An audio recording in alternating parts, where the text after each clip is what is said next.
Kemudian datanglah orang-orang Farisi dan Saduki hendak mencobai Yesus. Mereka meminta supaya ia memperlihatkan suatu tanda dari sorga kepada mereka. Tetapi jawab Yesus, Pada petang hari karena langit merah kamu berkata, hari akan cerah. Dan pada pagi hari karena langit merah dan redup kamu berkata, hari buruk. Rupa langit kamu tahu membedakannya, tetapi tanda-tanda zaman tidak. Angkatan yang jahat dan tidak setia ini menuntut suatu tanda. Tetapi kepada mereka tidak akan diberikan tanda selain tanda Nabi Yunus.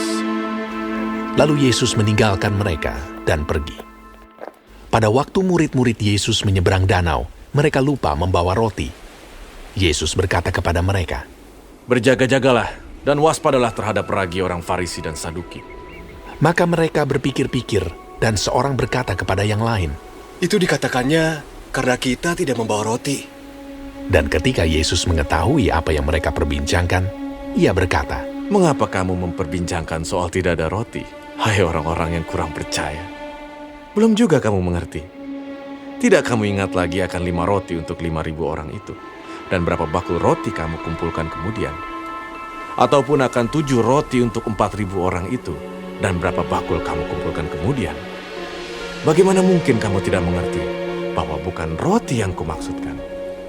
Aku berkata kepadamu, waspadalah terhadap ragi orang Farisi dan Saduki. Ketika itu barulah mereka mengerti bahwa bukan maksudnya supaya mereka waspada terhadap ragi roti, melainkan terhadap ajaran orang Farisi dan Saduki. Setelah Yesus tiba di daerah Kaisarea Filipi, ia bertanya kepada murid-muridnya. Kata orang, siapakah anak manusia itu? Jawab mereka, Ada yang mengatakan Yohanes Pembaptis, ada juga yang mengatakan Elia, dan ada pula yang mengatakan Yeremia atau salah seorang dari para nabi. Lalu Yesus bertanya kepada mereka. Tetapi apa katamu? Siapakah aku ini? Maka jawab Simon Petrus, Engkau adalah Mesias, anak Allah yang hidup. kata Yesus kepadanya, Berbahagialah engkau Simon bin Yunus, sebab bukan manusia yang menyatakan itu kepadamu, melainkan Bapa-Ku yang di sorga. Dan aku pun berkata kepadamu, engkau adalah Petrus, dan di atas batu karang ini aku akan mendirikan jemaatku, dan alam maut tidak akan menguasainya. Kepadamu akan kuberikan kunci kerajaan sorga. Apa yang kau ikat di dunia ini akan terikat di sorga, dan apa yang kau lepaskan di dunia ini akan terlepas di sorga. Lalu Yesus melarang murid-muridnya supaya jangan memberitahukan kepada siapapun bahwa ia Mesias. Sejak waktu itu, Yesus mulai menyatakan kepada murid-muridnya bahwa ia harus pergi ke Yerusalem dan menanggung banyak penderitaan dari pihak tua-tua, imam-imam kepala, dan ahli-ahli Taurat, lalu dibunuh dan dibangkitkan pada hari ketiga. Tetapi Petrus menarik Yesus ke samping dan menegur dia, katanya, Tuhan, kiranya Allah menjauhkan hal itu.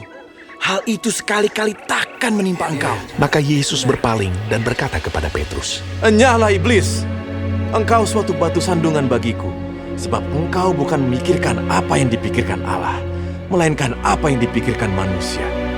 Lalu Yesus berkata kepada murid-muridnya, Setiap orang yang mau mengikut aku, ia harus menyangkal dirinya, memikul salibnya, dan mengikut aku. Karena barang siapa mau menyelamatkan nyawanya, ia akan kehilangan nyawanya.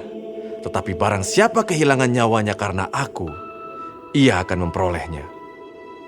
Apa gunanya seorang memperoleh seluruh dunia tetapi kehilangan nyawanya? Dan apakah yang dapat diberikannya sebagai ganti nyawanya? Sebab anak manusia akan datang dalam kemuliaan Bapanya, diiringi malaikat-malaikatnya. Pada waktu itu, ia akan membalas setiap orang menurut perbuatannya.